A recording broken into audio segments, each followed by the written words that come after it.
Today we have a new and improved vocal preset tutorial. So I'm going to walk you through on how to make your preset for yourself. You can copy the settings that I use, but I'll give you sauce on how to make it sound good for your voice. So let's jump right into this video, shall we? First things first, I'm going to show you guys how it sounds without the preset, just purely auto tune on it. So let's give this a listen.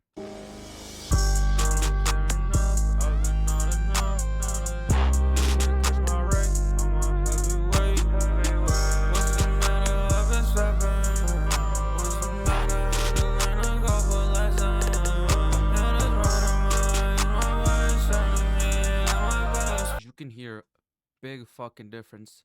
So let's start running down this shit.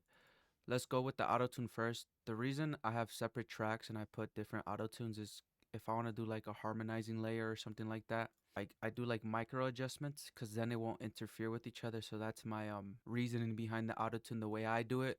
If you want to, you could just put it on the main chain. So talking about the main chain, let's get into it. NS1 standard shit, just noise reduction, room reduction, getting rid of that like static in the air, And then we got the SSLG. I didn't do anything on here. Boosted at 1.1 on the 8K hertz just because that area was nice for me. I reduced on the 3K area, 2.2, left it at the 1.5. I reduced at the 1K area, minus 2.5. I left this pretty much the same. Compression, I pretty much left this the same as the stock. I liked how it sounded. So yeah, that's the SSLG. Then we got a de-esser. Simple, just gets rid of the sounds, as we know. And then we got a vitamin.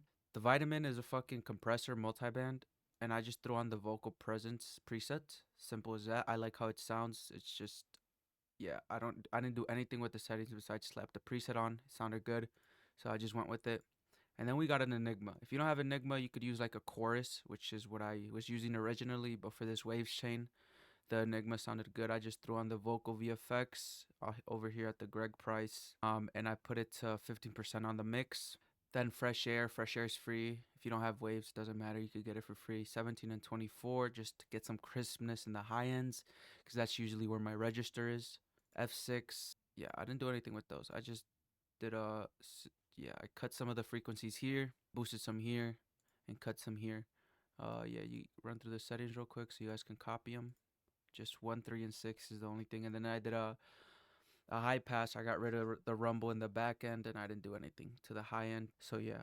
C4 multi-band compressor, pop vocal, works fucking wonders, sounds amazing. And then we got a compressor, C4, or not C4, the SSL comp stereo, just to make shit sit correctly so it's not peaking too much, everything's not too quiet. Just a negative 2.3 threshold, 6.3 dB boost, not dB, but the makeup. And then the attack is at 3 milliseconds, release is at 0.3 seconds.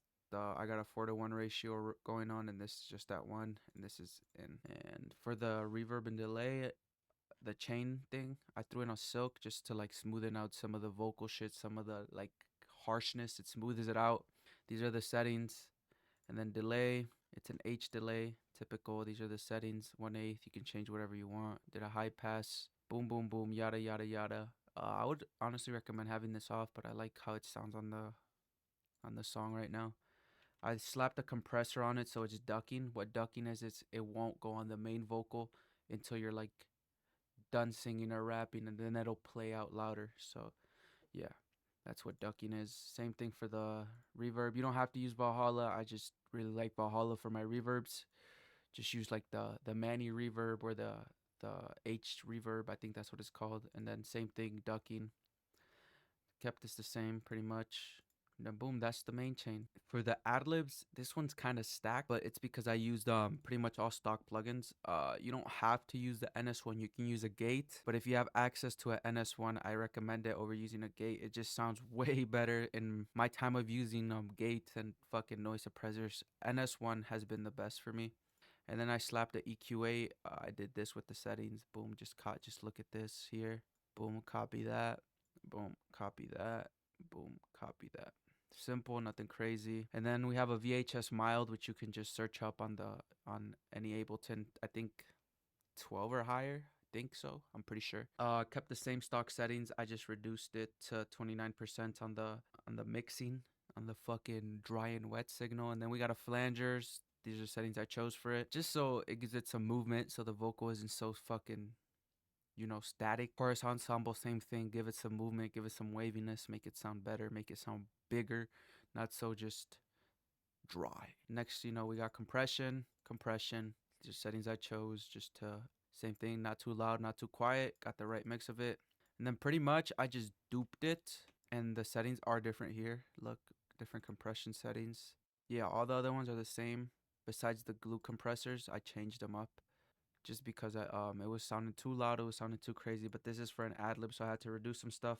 So that's the chain. Basically, I just duped it again and changed some of the settings on the compression just to like make it bigger, make it more full, because it was sounding kind of teeny before. So yeah, that's my methodology behind that. Then I slapped the EQ8 on this one right here, just made it into like a telephone type of thing because it was clashing with the main vocal. So I'm like, let's get rid of the frequencies I don't need here. So delay, simple delay, just 100 wet, feedback 65, repitch ping pong 4x4, minus 15 dB on the loudness.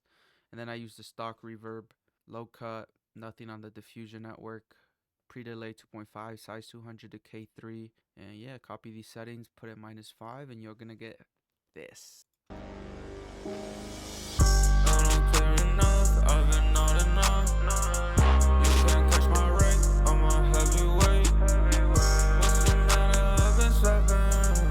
What's the matter, I've been learning a couple lessons. And it's running my way, sending me like my best friend. What's the point of having to pretend? What's the point of having to pretend? What's the point? You can't catch my rank.